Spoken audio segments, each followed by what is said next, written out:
Kisahkan sepasang suami istri. Mereka membangun rumah tangga dengan sangat bahagia. Selain karena kehadiran sepasang buah hati yang sangat tampan dan cantik, juga cerdas, berbudi baik dan sangat beriman, sepasang suami istri itu juga sangat mapan dalam hal ekonomi, karena keduanya bekerja keras yang masing-masing adalah pengusaha. Yang sangat menarik perhatian banyak orang di sekitar, bukan terutama karena mereka kaya, tapi terutama kebaikan hatinya. Banyak orang heran, orang sekaya dan sesibuk itu, tetapi masih punya waktu berkumpul, entah untuk makan, rekreasi, ngobrol dan berdoa bersama. Singkatnya, keluarga itu sungguh berbeda dari keluarga kebanyakan. Bahkan di setiap akhir pekan, rumah mereka selalu terbuka untuk siapapun datang. Ada yang meminta bantuan, ada yang sekedar untuk ngobrol, dan ada juga yang meminta nasihat supaya bisa membangun keluarga seperti mereka. Beberapa kali, keluarga itu tertipu oleh orang yang memanfaatkan kebaikan hati suami istri itu. Tetapi mereka tidak pernah lalu menolak orang datang, atau curiga dan berprasangka buruk pada setiap orang yang mau meminta tolong. Mereka tetap biasa saja dan seolah tidak pernah terjadi masalah. Pada suatu kesempatan yang baik, keluarga itu diundang untuk berbicara di hadapan banyak orang. Mereka hanya mengatakan hal sederhana begini. Mereka telah sepakat untuk tidak perlu merasa khawatir atau gelisah dengan apapun yang akan terjadi. Karena bagi mereka, mendapat atau kehilangan itu suatu hal lumrah dalam hidup. Tetapi mereka hanya berharap tidak akan pernah kehilangan satu hal ini, yaitu percaya bahwa Tuhan itu setia. Kemalangan dan keuntungan bisa datang kapanpun, tetapi percaya akan kesetiaan Tuhan hanya akan tumbuh dan bertahan karena mereka sengaja menginginkannya.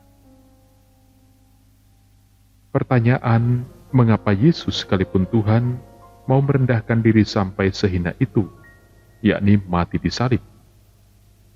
Kita boleh percaya, itu bukan karena Yesus merasa ada pembela yang maha kuasa, yaitu Allah Bapa, atau yakin akan mendapat jaminan kemuliaan kelak. Sebaliknya, Yesus sekedar punya modal yaitu percaya bahwa Allah Bapa itu setia mencintai. Itu yang membuatnya merelakan semua kemuliaannya lepas dari dirinya selama hidup di dunia. Itu pula yang membuatnya berani menanggung malu, kehinaan dan kemalangan demi manusia, yakni saya dan Anda, agar mendapat belas kasih Allah.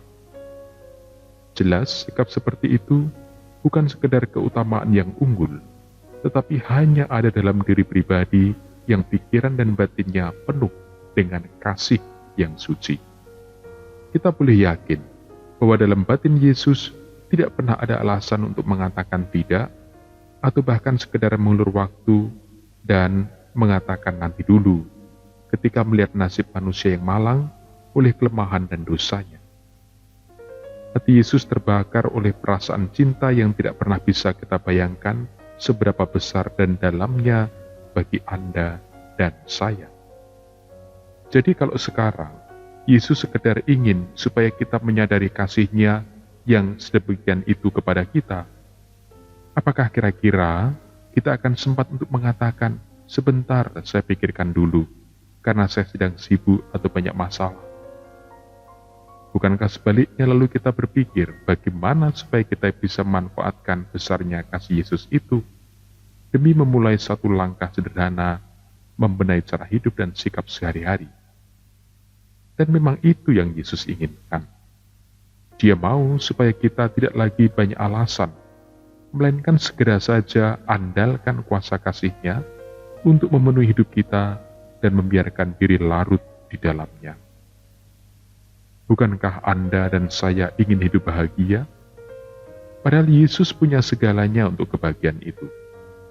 Mari kita coba demi sedikit membawa kegelisahan, kekhawatiran, ketakutan, kekecewaan, masalah dan beban berat sehari-hari kepadanya.